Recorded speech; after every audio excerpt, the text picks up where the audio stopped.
Hi everyone, I made this abstract cat cake for my birthday with the help of artificial intelligence, AI. Why with the help of AI? Because it is a birthday cake designed by an AI-powered application. I'll show you in this video how you can design cakes using AI as well. Out of all the cat cake designs I made, this one was among my favorites, and trust me, I designed hundreds of cat cakes. If you're curious, watch this video until the end to see how well I did at making this abstract cat cake in real life.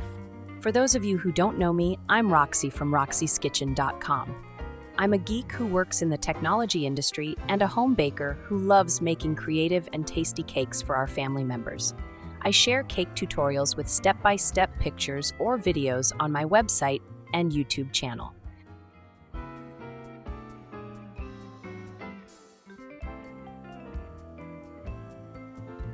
And now let me show you how to design cakes using AI-powered apps.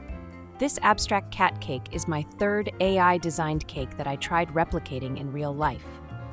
You can design anything with these apps, from abstract cakes, comic cakes, or glowing cakes, to simple animal cakes, gaming cakes, or wedding cakes, you name it. These are some of the ones I designed. I know you've probably seen AI-generated cakes all over the internet, but did you know you can design all kinds of cakes in just seconds with these apps? This is a great way to get creative and picture your cakes before you make them in real life. I'm a bit obsessed with designing cakes using these latest AI-powered apps like MidJourney or DALL-E. So let's see how I made this abstract cat cake from start to finish and how it turned out. I started by using MidJourney to design the cake. You can create an account with MidJourney, but you have to access it through Discord. Once you're in Discord, you have to join the MidJourney server. Go to one of their newbies channels to test it out, or start a DM with the MidJourney bot if you get a subscription. I'll leave some of the links in the video description. Note that I'm not trying to promote these apps. I gain nothing from mentioning their names, but these are the ones I like using so far. I'm sure there are and will be others worth trying in the future.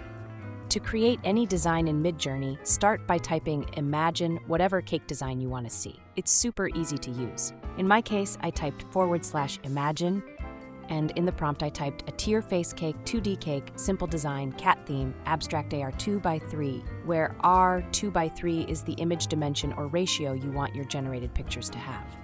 This can be changed based on your preferences.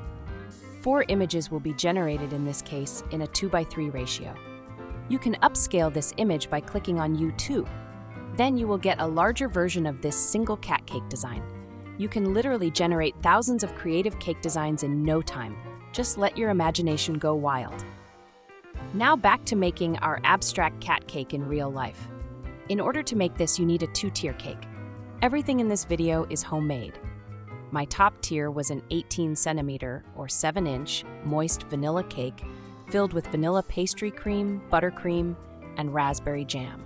I'll leave the links to the recipes in the video description if you're interested. In hindsight, I should have baked a smaller 15 centimeter or 6-inch round cake instead of the 18 centimeter or 7-inch one to make it match more my AI cake design. My bottom tier was a 20 centimeter or 8-inch walnut cake filled with whipped chocolate ganache with walnuts, salted caramel, and a super easy 5-minute mascarpone frosting. You can find the links to these recipes in the video description as well. So let's fill the 2 cake tiers and frost them. The top cake tier had 5 layers of vanilla cake and 4 layers of filling. Spread a bit of filling on a cake board. Place a vanilla cake layer on top and, if preferred, moist it with simple sugar syrup. Spread seedless raspberry jam on top, and then add vanilla pastry cream buttercream. Repeat these steps for 3 more cake layers, and then place the 5th cake layer on top.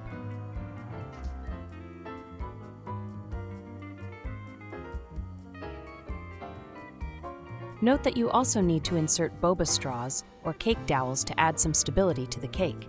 To do this, cut 5 boba straws or cake dowels to the height of the cake and insert them into the cake, 1 in the center and the rest about 3.8 centimeters or 1.5 inches away from the edge. This top tier was 15 centimeters or 5.75 inches tall.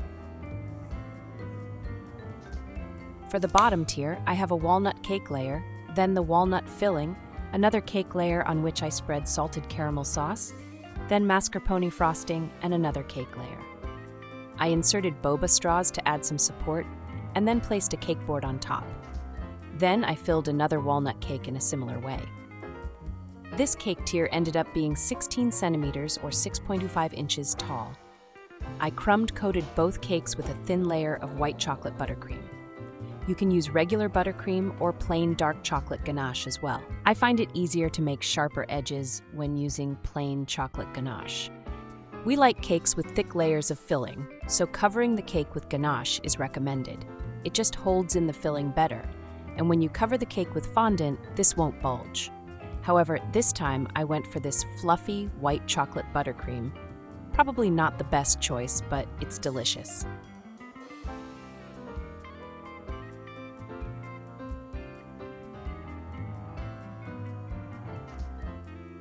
After you crumb coat the cakes, place them in the fridge for at least 1 to 2 hours. I then covered each cake tier in white fondant. To do this, sprinkle some powdered sugar or cornstarch on your work surface and knead your fondant until it has a workable consistency and it doesn't feel and look dry. You will need 2.3 kilograms or 5 pounds of fondant to cover both cake tiers.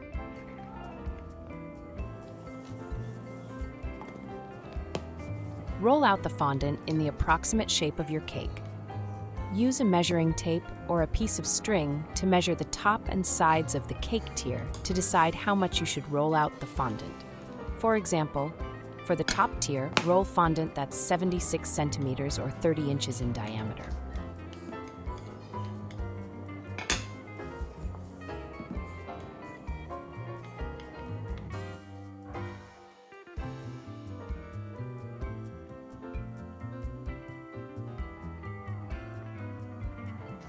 Gently lift the fondant over the rolling pin and place it on the side of the cake.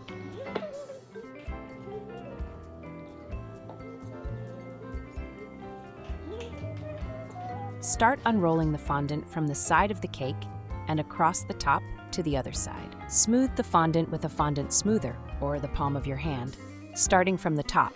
Start to gently pull the fondant out and down around the sides of the cake using one hand, and spread the excess fondant and smooth it out using a fondant smoother or your other hand.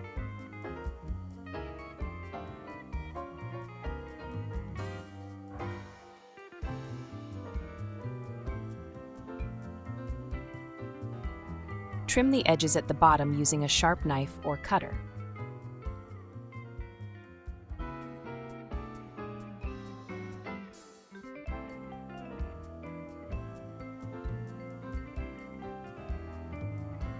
Place the bigger cake tier on a cake drum covered in white fondant.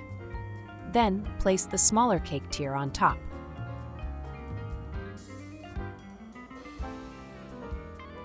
I think I did a pretty sloppy job at covering the cakes in fondant, as I was too excited to start decorating it. I'm sure you can do better than this. Wink, wink. Now on to the fun part, decorating the abstract cat cake.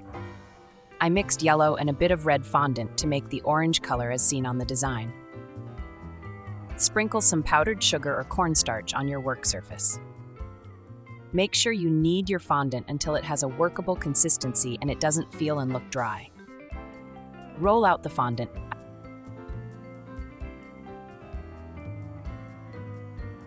I freehand cut almost all of the fondant pieces. I only used a circle cutter for some of the orange semicircles and the pupils of the eyes.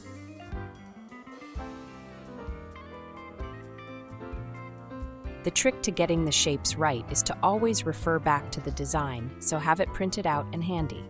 Another option is to scale the cat cake design picture to make it as big as your cake, and then cut out each shape you see, and use these as templates. Here's how I made the tip of each ear. You can use triangle cutters as well if you have them.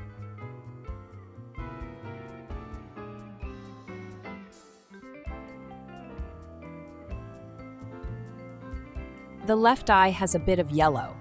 So in order to make this, I rolled orange fondant and then I placed a piece of yellow fondant on top and rolled it some more. I cut the eye shape using a sharp X-Acto knife.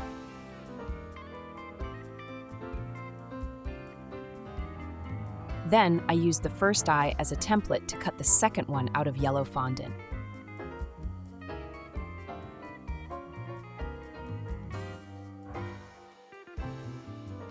As you work on cutting out all the fondant decorations, make sure you keep them covered with plastic wrap so that they don't dry out and remain flexible. That way you can easily place them on the cake later on.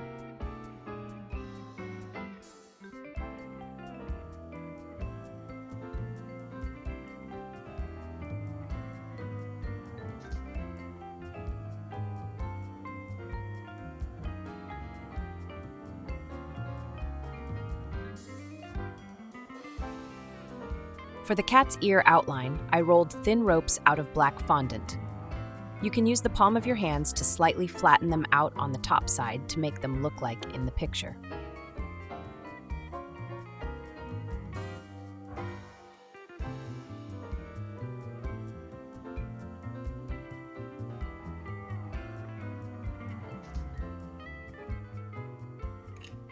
You can also use a fondant extruder to make the ropes, but I honestly liked the look of the ones made by hand more. They were smoother and shinier.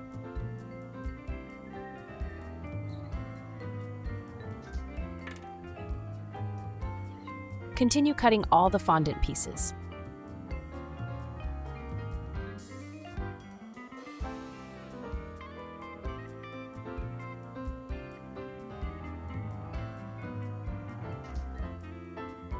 Arrange them on your work surface to form the cat's face and see if all the elements look well together, have the proper sizes, etc.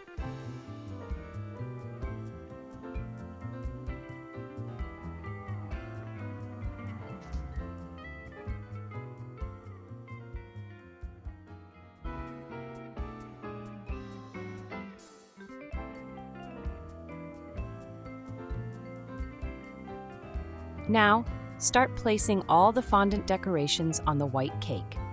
Most of them should stick to the cake as some condensation will form on the surface of the fondant. If not, you can also use water as glue by brushing a bit on the back of each fondant piece before attaching it to the cake.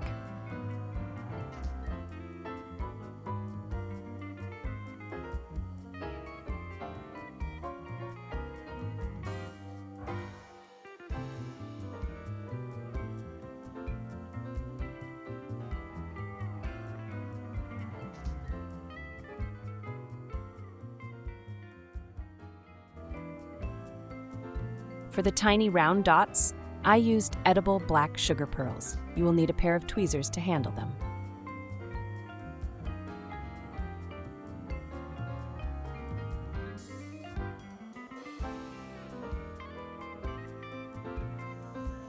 And voila! The abstract cat cake is all done. So how did I do? What do you think? Is it close enough to the original design? If you've made it this far, thank you so much for watching. Please subscribe to my YouTube channel if you want to see more videos like this one.